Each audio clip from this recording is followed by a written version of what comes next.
أعوذ بالله من الشيطان الرجيم.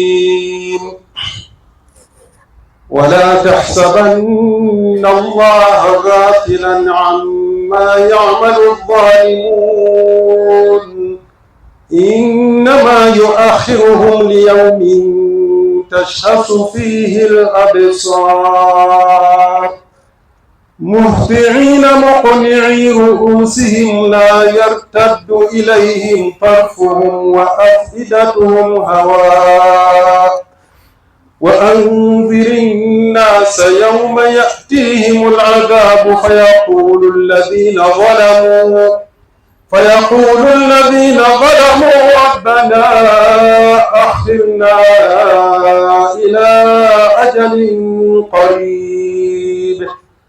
ربنا أخرنا إلى أجل قريب نجب دعوتك ونتبع الرسل أولم تكونوا أقسمتم من قبل ما لكم من زوال وسكنتم في مساكن الذين ظلموا أنفسهم وتبين لكم كيف فعلنا بهم وضربنا لكم الأمثال وقد مكروا مكرهم وعند الله مكرهم وإن كان مكرهم لتزول منه الجبال. إن الحمد لله نحمده تعالى ونستعينه ونستغفره ونستهديه ونعوذ به من شرور أنفسنا ومن سيئات أعمالنا من يهده الله فلا مضل له ومن يضلله فلا هادي له وأشهد أن لا إله إلا الله وحده لا شريك له وأشهد أن محمدا عبده ورسوله. يا أيها الذين آمنوا اتقوا الله حق تقاته ولا تموتن إلا وأنتم مسلمون. يا أيها الناس اتقوا ربكم الذي خلقكم من نفس واحدة وخلق منها زوجها وبث منهما رجالا كثيرا ونساء واتقوا الله الذي تساءلون به والأرحام إن الله كان عليكم رقيبا. يا أيها الذين آمنوا اتقوا الله وقولوا قولا سديدا يصلح لكم أعمالكم ويغفر لكم ذنوبكم ومن يطع الله ورسوله فقد فاز فوزا عظيما. إن أصدق الحديث كتاب الله وخير الهدي هدي محمد صلى الله عليه وسلم وشر الأمور محدثاتها وكل محدثة بدعة وكل بدعة ضلالة وكل ضلالة في النار وعلى آله وأصحابه ومن سار بهديه إلى يوم الدين. أما بعد، عباد الله، أوصي نفسي وإياكم بتقوى الله. اتقوا الله سبحانه وتعالى حق تقواه وراقبوه مراقبة من يعلم أنه يسمعه ويراه وتزودوا من دنياكم لآخرتكم فإن الدنيا دار ممر وليس بدار مقر. Ntendereza Allah subhanahu wa ta'ala. Allah owekitiibwa akyawaniridde entunnunsi zaffe etubeeranga tukyasanga tuli balamu. Tumusaba Allah subhanahu wa ta'ala owekitiibwa atwongere obulamu ate abeerenga atusobozesa obulamu bw'abatuwaddewo okubeera nga tukoleramu emirimu emirungi tugende mu maaso ge nga tusiimiddwa. Nsabyenga n'emirimu bidde ku mubaka Muhammadi sallallahu alayhi wa sallam ne ku basahaba be ne ku bagoberezi be ne ku abo bonna bajja okutambulira ku nkola ye okutuusa ku nnaku lw'enkomerero. Baganda bange abakkiriza bakuŋŋaanye wano lunaku lwaleero nga tetera kukuŋŋaana bwe tuti nga tusaaja mizigiti gya njawulo, naye ng'olwaleero Allah subhanahu wa ta'ala atugasse ne tusaala ensala ey'awamu. Okusookera ddala nsooka okubeebaza okubeera nga mwanukudde omulanga. Egimu emizigiti ne mugisiba wadde nga bamu emizigiti miggule tebagiggadde, naye mbeebaza mmwe abazze okwanukula omulanga kubanga ensonga gye tuliko nsonga ya Busiraamu, si ya Seeka Basoga ali mu maaso gammwe, si ya gundi ali wano, wabula ya umma Muhammadiya, ya umma ya Nabi Muhammadi sallallahu alaihi wasallam. Yensonga lwaki nabayise mujje wano mutegeere ebigenda mu maaso mu ddiini yaffe ey'Obusiraamu naddala mu kibuga Jjinja muno mwe tuli. Baddu ba Allah ebitiibwa, nsomye aya mu Qur'ani nga nkulukusa n'amaziga mu surati Ibrahim.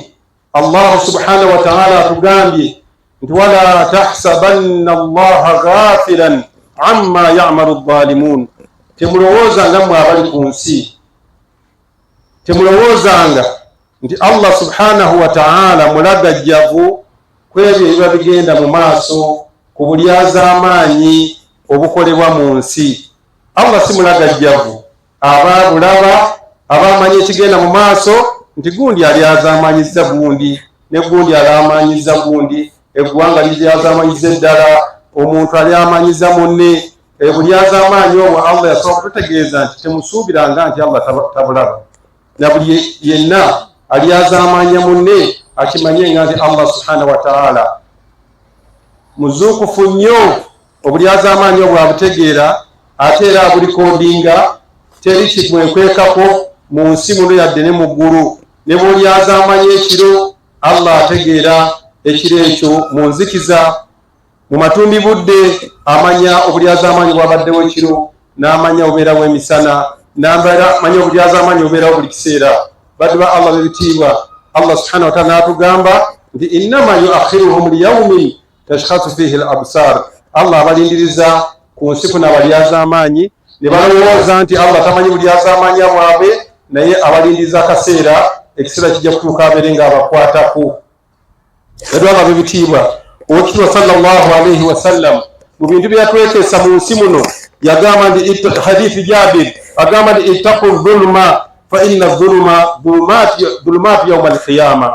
Bannange mbeekesa mmwe umma yange, mbeekesa nnyo ekigambo bulyazaamaanyi, mwewalenga okulyazaamanya kuno okwa buli nsambo, olw'okubanga obulyazaamaanyi obwo buli lw'olyazaamanya ku nsi kuno ogenda kubeera mu kizikiza ku nnaku lw'enkomerero. Tekuliimu bulungi, wabula ojja kuba otuuse ku buzibu ku nnaku lw'enkomerero.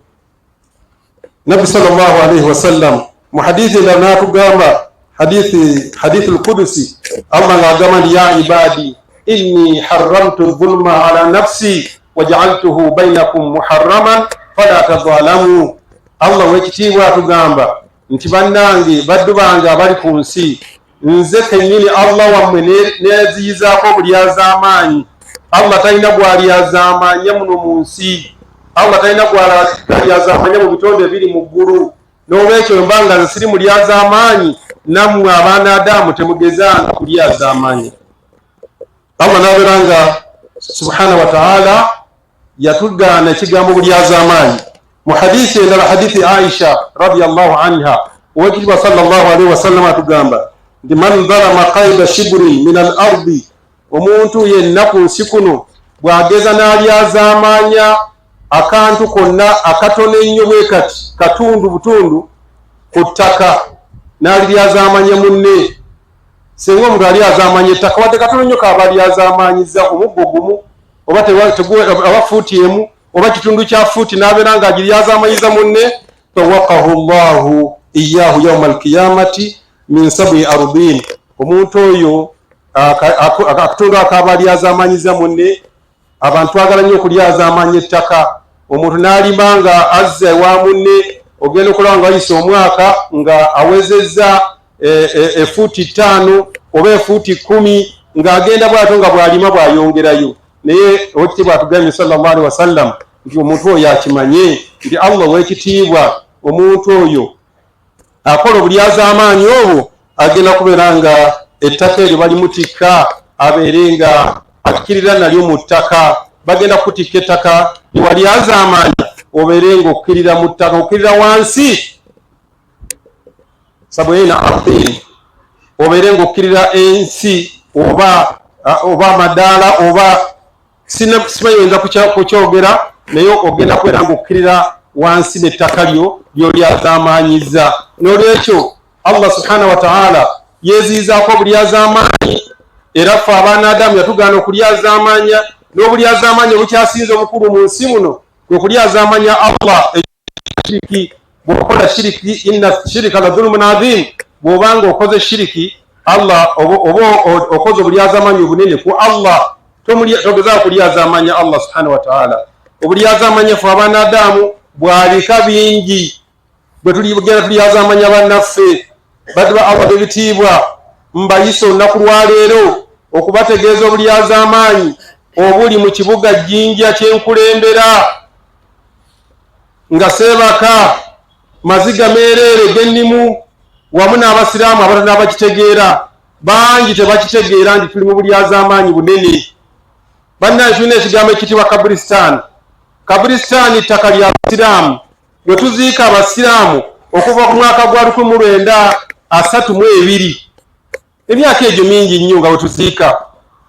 Abantu abasinga okuziikibwawo twali tumanyi nti limbe eyo nti y'abantu beeru, majority basinga okuziikibwawo, naye ate n'abaddugavu baziikawo.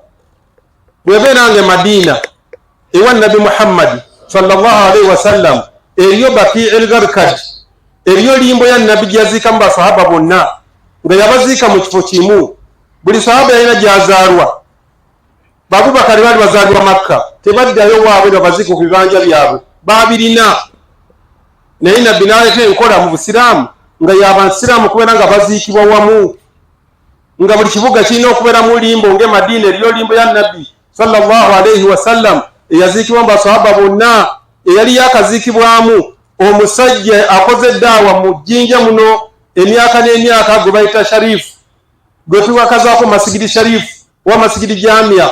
Imaamu waayo baali bakamuziika e Madiina, yafuna omukisa n'aziikibwa mu limbo eyo.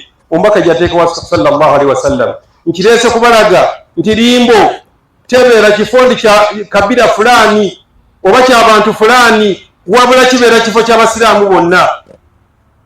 Era abantu b'egihe kye bajje bategere ennaku zino nti n'atali omusoga oba omuganda oba kabira enda tusobola omuziika mu Kaburisitaani eyali emanyiddwa nti y'abeeru, y'Abasomaali, y'Abakyotala, y'Abawarabu, yaffe ffenna. Era juzi mutabani wa Haji Dabada omusajja ali mu Jinja muno nga mukkiriza twamuziika mu Kaburisitaani, naye nga taata we twamuziika ne Mutumba. Tetwaganika tumutwale ku taata we, twamuziika waziikibwa Abasiraamu. Abantu bangi mufu abali wano ng'ebiraamo byaffe byonna twabiteeka mu Kaburisitaani we tulina okuziikibwa, nga tumaze okutegeera nti Abasiraamu baziikibwa wamu, si buli omu ku kibanja kye, kuba buli oziikibwa wammwe tofuna bakusabira. Naye bw'oziikibwa ne banno buli ayingira mu Kaburisitaani, assalamu alaikum ya dara qaumil mu'minin wa inna insha Allah bikum lalahikun nas'alu Allah lana wa lakum al-afiya Allahumma ighfir lahum warhamhum. Buli ayingira aweereza edduwa abantu abali mu kabuli bonna. Naye bameka abayingira mu Kaburisitaani buli wiiki, tuziika buli wiiki. Ne kibeera nga ekifo ekyo bannange kya Busiraamu bwe kikwatibwako kiba batukutte ku musaayi gw'Abasiraamu bonna, tuba tukutte ku bantu bonna. Tetutegeeza nti ekyo ekifo kya Ssekabassoga oba kya musajja Mukyotala gundi oba kya Mukyotala gundi, wabula kifo kya Basiraamu bonna okuziikibwa wamu ne musabirwa bannammwe nga buli ayingira akusabira. Osingako omuntu gwe baziise mu kyalo ewuwe n'abeera nga n'abaana bo bennyini bali Kampala, teri mwana akeera kukusabira kujja ku kabuliyo nga Nabbi yasabira nga basahaba ng'agenda gye bali buli lunaku.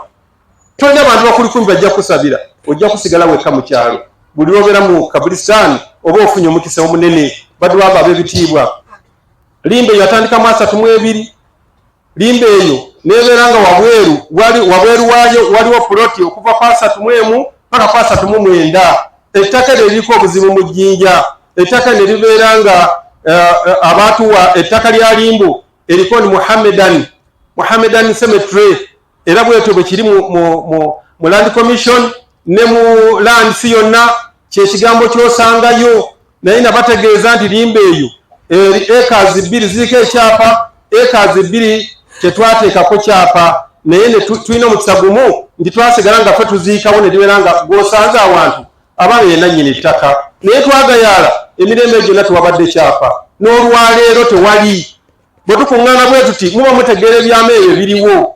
Wiiki ewedde ab'eddwaliro nga bakulembera omukyala ku boodi y'eddwaliro yajja n'abapunta nga bazze kuyingira mu kabuli munda babeere nga bapunta ettaka eriri munda. Inna lillahi wa inna ilaihi raji'un.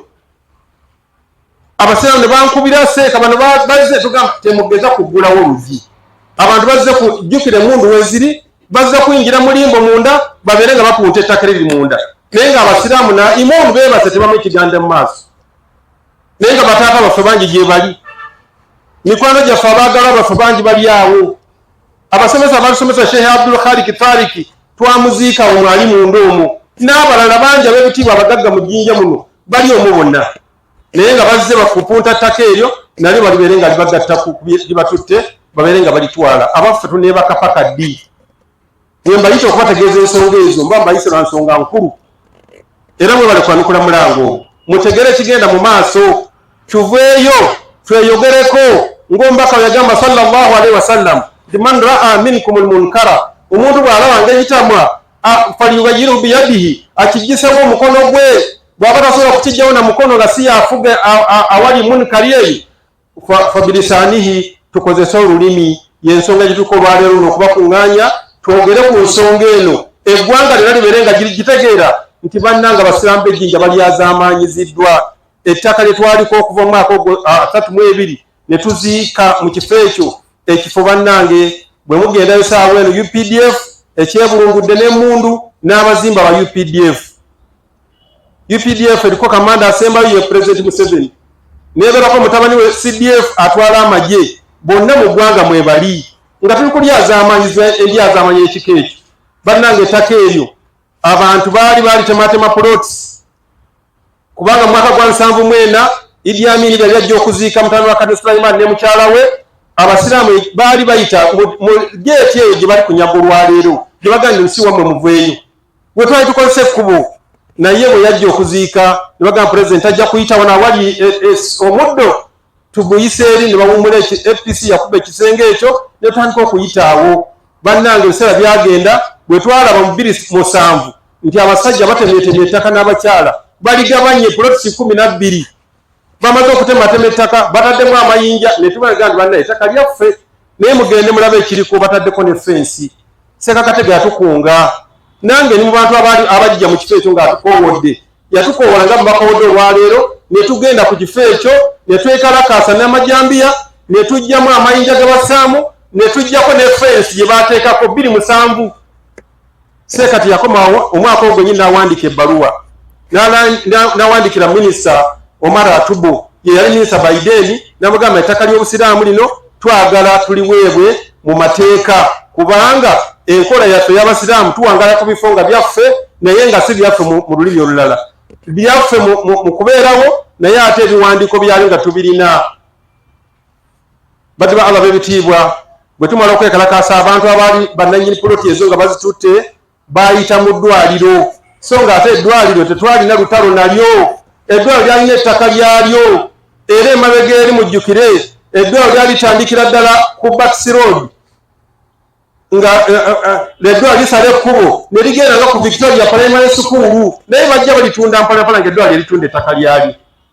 n'eryasembayo okutundibwa ye Backs Bar eya Moses Balyeku gye baamuguza eddwaliro lyamuguza ettaka eryo mwenna mujjinja mwaliwo era woodi mugimanye ey'abalalu baagitwala lwakuba nti amagye gazimbye endala y'abalalu munda naye ate wali ettaka baalitwala lyafuuka lyabalyeku nga eddwaliro limuguzizza ettaka eryo bwe baavuye ne bagamba bano bayita munda mu ddwaliro gandi kaakati tugambe ettaka lya ddwaliro tusobole okulwana kuba ekyo ekigambo kyekitunda ne babeera nga baakyusa olutalo ne lufuuka lwa ddwaliro ate verses basiraamu naye nga wallahi tekyaliwo kuba n'abeddwaliro baali beneficiaries ku ttaka eryo nga batutteko puloti abakulu abaali balikulira Biden naye bannanga olutalo lwakyuka tugenze mu Land Commission tusabye ettaka Land Commission esituse ezze ku ttaka ne babeera nga ettaka baddayo ne batuwa minati eyasigningibwa Idude Paulo Idude mututeeni ne babeera nga ettaka balituwadde awo ne babeerawo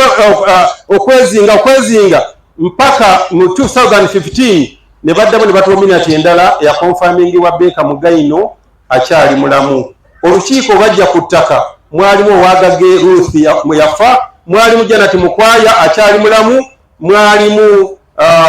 mwalimu Beka Mugaino akyali mulamu abantu abamu bakyaliwo abajja ku ttako ne balituwa naye olwaleero batugamba ni minati gye baatuwa juzi bwe tubanga ettaka limaze okubeera nga bazzeemu ate okutugamba nti banna ettaka si lyammwe olw'okubanga ettaka eryo Land Commission yatuwaabira omusango mu 2009 ne guwozebwa Ssekakatega ne Muziransa baguwoza ebbanga eryo lyonna mu 2022 omusango ogwo ne tuwangulwa nga muloya waffe afudde ne Ssekakatega afudde.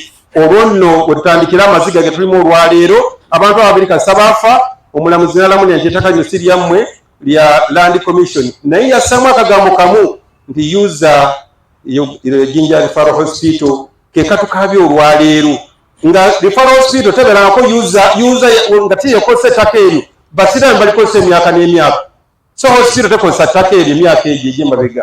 Era mmwe abali wano nga muli bakulu mwalabako eddwaliro nga likozesa ettaka erya Bucks Road lye tuba tukozesa, twaliko basiraamu nga ffe tulikozesa, naye omulamuzi bwe yalamula n'atuleetera amaziga ge tulimu olunaku lwaleero alamudde nti ettaka lya Land Commission kyo kituufu kubanga erina ekyapa kyawo kyonna ekaazi 36 za ddwaliro, ekaazi 4.6 ze z'abasiraamu, zonna nga ziri ku Land Commission. N'essaawa eno eddwaliro liri ku Land Commission, twakkiriza nti kyegamba kituufu, naye yuuza ogamba nti eddwaliro si bwe kiri. Ekirala ffe ne tubeera nga twawawa Minati etuwa ettaka ekitegeeza nti yafuuka lyaffe, Minati yalifuula lyaffe. Bannange twafuna obuzibu obunene nti Minati eyo bwe tumala juzi okubeera nga twekalakaasizza ne tugenda wa minisita Sam Mayanja, Dr. Sam Mayanja azze ku Locus atuwadde ettaka, angamba ni disikazi genda mu Land Commission ekuwa ettaka. Bwe ntuuka bannange mu Land Commission ebyavaayo bye bino, bangamba ettaka yo si liryo, ettaka yo lya ddwaliro lya Land Commission naye abalikozesa baddwaliro. Kyekigambo kye baayogera ne bagamba n'olwekyo tujja kuwa kyapa. Naddawo n'entegeeza abasiraamu ne batuwandikira ebbaluwa eyatuyita nga 17 omwezi ogwokuna. Bwe twagenda mu lukiiko lwali muneeroya waffe ne bannaffe ne bajja n'abeddwala ne bajja, baatuyita kutubeera nga batusomera bino wammanga. Baatugamba nti okusookera ddala ensonga eno nnene nnyo ebadde egenda mu Paalamenti ya Uganda ng'egenda kwogerwako, ne batulagira tugimalirize olwaleero tukutula bwe tuti. Ekisookera ddala ettaka lya Land Commission eddwaliro lye lirikozesa.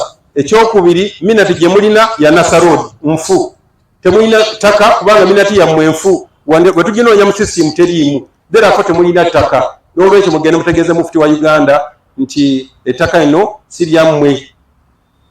Ebigambo ebyo byali bizibu nnyo, ebigambo ne babiwandiika nga bwe bityo, era ne bagamba nti wabula tugenda kubeera nga tubawe ettaka, tubawe parking era easement the cemetery mugenda okuyita mugenda okuziika, tubawe ne parking abasiraamu mugenda okuziika insha Allah. Tujja bawa acres 2 oba tubaweeko acre emu, naye mulina okubeera nga muwandiika nti tubawe ettaka eryo nga Land Commission.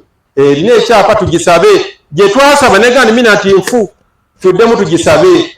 Bannange naddamu n'enkuŋŋaanya abantu abasiraamu wano wenyini ku kitebe n'entegeeza abasiraamu nti bannange ettaka batugambe bwe bati, bagambe si lyaffe. Era Biden we twagendera nga abasiraamu balina obuzibu, nafuna wano abalwadde 5 balamba be baagaana okujjanjaba mu ddwaliro baleka abalala ne bafa nga eddwaliro ligaana okubajjanjaba olw'okuba waliwo olutalo wakati waalyo n'obusiraamu. So nga baganda bange olutalo wakati waffe luli ku Land Commission versus Uganda Muslim Council. Tetuwozangako na ddwaliro musango. Era mwawula juze bagamba abeddwaliro bagamba tubanja abasiraamu milioni 14,000 twabasinga omusango naye tugenda kufayiringa ng'eddwaliro lyogera. So nga ate omusango wallahi tetuwozangako na ddwaliro, twawoza na Uganda Land Commission so si ddwaliro. Mu resolution ze twakola mu meeting eyo mwalimu okugamba nti abasawo oba baddokita balina okujjanjaba abasiraamu fule, tebabateekako kazito kugaana kubajjanjaba. Kyali mu resolution ezaava mu lukiiko olwo. Ne batugamba mugende muwandiike. Bwe naddawo ne mbuuza abasiraamu bangamba togeza kuwandiika, naye bwe nagenda waggulu ne neebuuza ku bakulembeze abasembayo nga tetulina kyesigazza okujjawo ddereyo mukulembeze w'eggwanga abeere nga tumusaba abeere nga atuwa ettaka lyaffe alituwe kuba buli az'amaanyi bwennyini obuliwo wakati awo ffe tulibaddeko.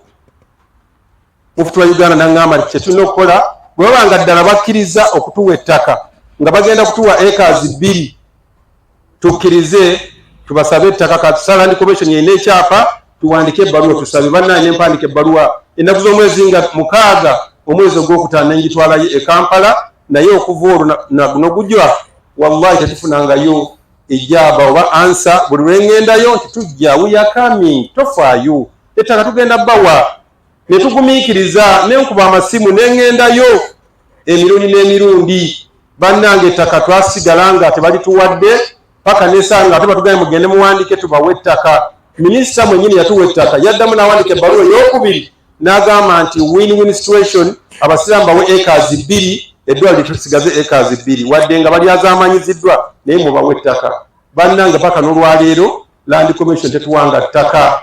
Kakati ekiriwo saawe tuba tukyali awo tukyegayira Land Commission, twalaba kumenya UPDF nga emenya ekisaakaati kyaffe.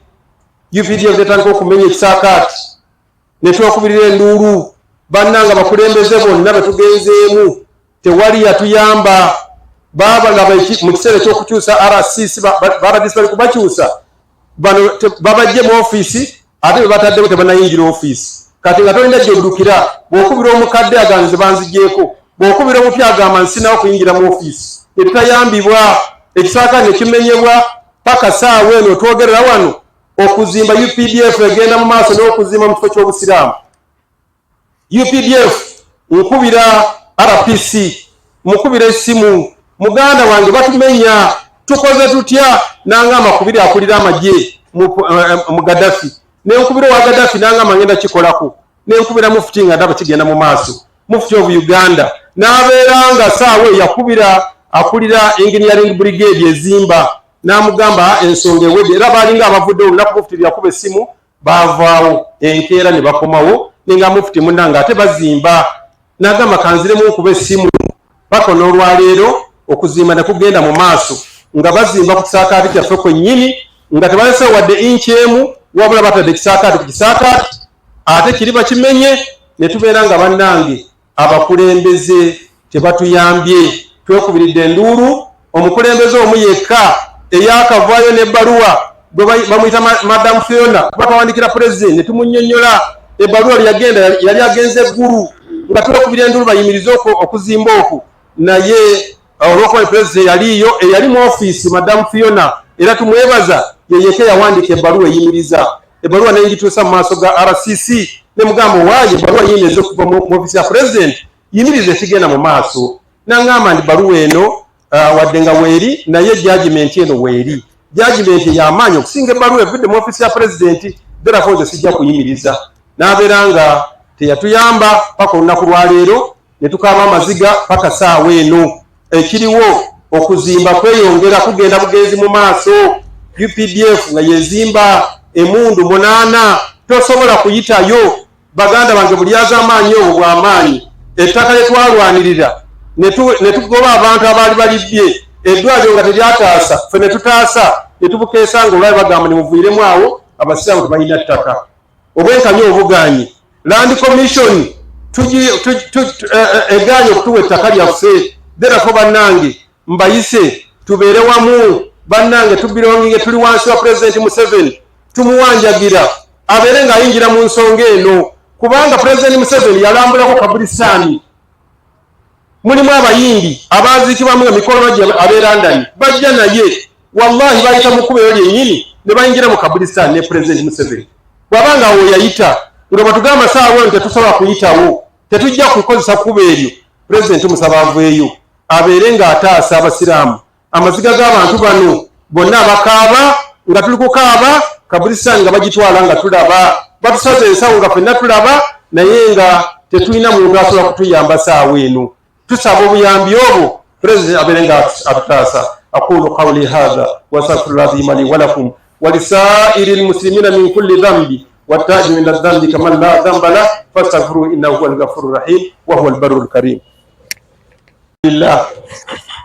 الحمد لله الذي هدانا لهذا وما كنا لنهتدي لولا ان هدانا الله، واشهد ان لا اله الا الله وحده لا شريك له، واشهد ان محمدا عبده ورسوله وصلوات الله وسلامه عليه وعلى اله واصحابه اجمعين. اما بعد.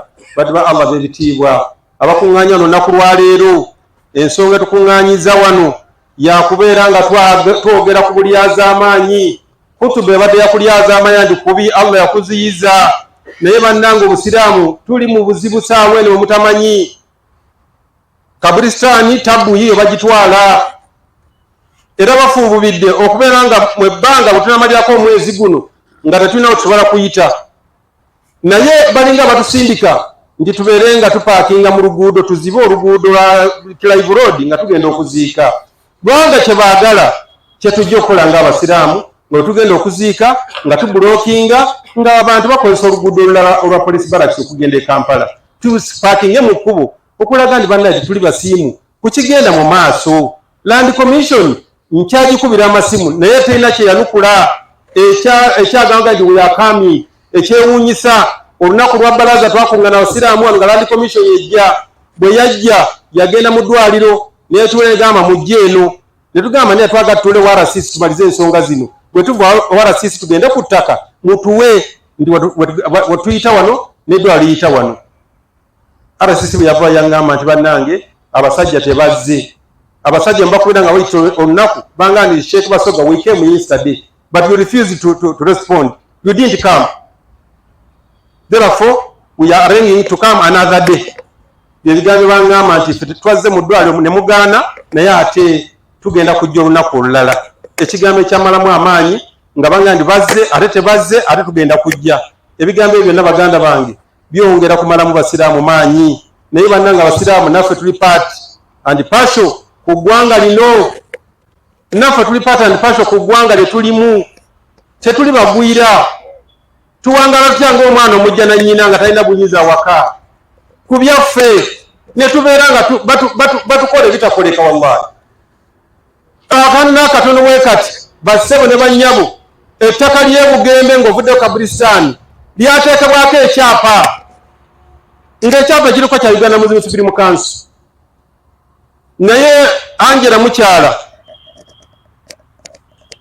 n'omulenzi omulala gwe nerabidde erinnya Igaga baateekako ekyapa nga Igaga ye permanent secretary wa Moses Balyeko ne basaako ekyapa nga bagase Standard Gauge Railway ne balemerako paka saawa eno abalandisi balema okusazaamu ekyapa ekyo paka saawa eno kikyaliko era sente bazaagala baagala bafune sente eza railway ate nga sente empitirivu more than 1 billion sente baateeka ekyapa bagamba no waffe kuva ddi nga tufenna bwe twasomera mufti wa Uganda bwe yasomera bannange ebigambo ebyo bwe bulumi bwe nnina olwaleero okubayita Bugembe tulema ekyo okubeera nga ekyapa ekyo tugamba President Museveni kisazibwemu lwaki kibeera ku ttaka eri paka olwaleero mukyanga twekubirira nduulu nenga ndabagamba olunaku lwe twakuŋŋaana nti kugenda ku ttaka mufti aŋŋambye tugende ku ttaka tuyite abasiraamu era tugende ku ttaka ly'e Bugembe. Abantu abatulage baafuuka ddi ab'e Bugembe ku ttaka eryo tubaddeko emyaka n'emyaka naye wallahi busiraamu tuli mu bulumi ekyapa kiremeddeko. Tugenda mu kooti tugenda tutya mu kooti nga kyakulagira bulagizi President asobola okulagira nti kiveeko ne kivaako mu lunaku lumu tekisobola kumala nnaku bbiri nga tekinnasazibwamu naye ekyapa kya 83 kino kipya babadde bakagiteekako naye batadde ekyapa ku kyapa yensi gye tulimu ng'abasiraamu twagala obwenkanya naye nga tebuliiwo. Inna lillahi wa inna ilaihi raji'un. N'olwekyo abasiraamu mbategeeza nti tetujja kusirika twogere amaanyi gye tulina saawa no gakwogera ensonga tugyogerere. Njagala yogerereko emirundi 5 mu mizigiti gyonna egiri mu Jinja nga buli imaamu asituka bw'atoola salaamu ajjukiza abantu Kabulistaani. Ensonga ejja kutuuka mu nsi yonna ng'abantu bakiwulira nti buli imaamu asituka ku Habibu, asituka ku Umaru, asituka ku Huda ayogera ku Kabulistaani. Sinakindi tusome ku Nuutu ekinaalema President Museveni President yamutonda gyali ye Allah subhanahu wa ta'ala. Ekiba kiremye omukulembeze w'eggwanga Allah gyali ajja kulwana olutalo. N'olwekyo President tumusaba ekinaaba kimulemye ku Nuutu zijja kukola. Tusabe ku Nuutu bannange edduwa ezo zikola Allah ajja tumalira tumwesigamireko ebisigadde tujja kusobola.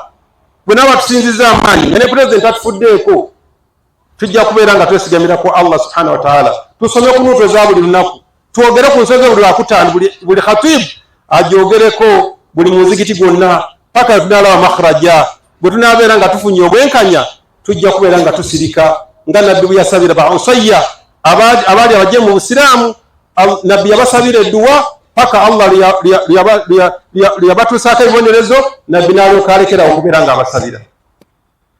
N'olwekyo ebyo ebigambo byensobodde okubategeeza olunaku lwaleero nti tuli basiimu n'akatono tulyazaamaanyiziddwa wano wenyini ettaka ko tuli nabagamba ebiriwo abayindi omuyindi yajja mbu bali pozesinga ttaka mu mwezi ogw'omusanvu era ne bawandiikira n'abakooba nti ettaka lino bali pozesinga naye nga bakadayitinga ebiwandiiko mbu lifunikeko banyiniryo naye nga abantu 5 baagala kutwala ekintu ekyammwe mwenna abali wano oba bonna buli az'amaanyi. Ekintu ky'abasiraamu kya community enamba abataano mugamba nti kino ekintu kyaffe bannange byonna ebigenda mu maaso buli az'amaanyi n'olwekyo obusiraamu tebutegekedde mu kabulisitaani tebuli bulungi wano wemuli tebuli bulungi ebugembe tunaaga tutya emmere ne tusirika wallahi bino ebigenda mu maaso. Wasalli wasallim ala sayyidi al-mursalin wa imam al-muttaqin faqad amarakum Allah subhanahu wa ta'ala fi kitabihi al-aziz haythu yaqul inna Allah wa malaikatahu yusalluna ala an-nabi ya ayyuhalladhina amanu sallu alayhi wa sallimu tasliman وقال صلى الله عليه وسلم من صلى علي صلاة واحدة صلى الله عليه بها 10. اللهم صل على محمد وعلى آل محمد كما صليت على إبراهيم وعلى آل إبراهيم إنك حميد مجيد. اللهم بارك على محمد وعلى آل محمد كما باركت على إبراهيم وعلى آل إبراهيم في العالمين إنك حميد مجيد. وارض اللهم عن صحابة رسول الله خصوصا منهم أبي بكر وعمر وعثمان وعلي وبقية الصحابة والتابعين ومن تبعهم بإحسان إلى يوم الدين. اللهم أعز الإسلام والمسلمين وأذل الشرك والمشركين ودمر أعداءك أعداء الدين واحمي حوزة الدين يا رب العالمين. ربنا ظلمنا أنفسنا وإن لم تغفر لنا وترحمنا لنكونن من الخاسرين. ربنا اغفر لنا ولوالدينا وارحمهم كما ربونا صغارا برحمتك يا أرحم الراحمين. ربنا آتنا في الدنيا حسنة وفي الآخرة حسنة وقنا عذاب النار. وأقم الصلاة إن الصلاة تنهى عن الفحشاء والمنكر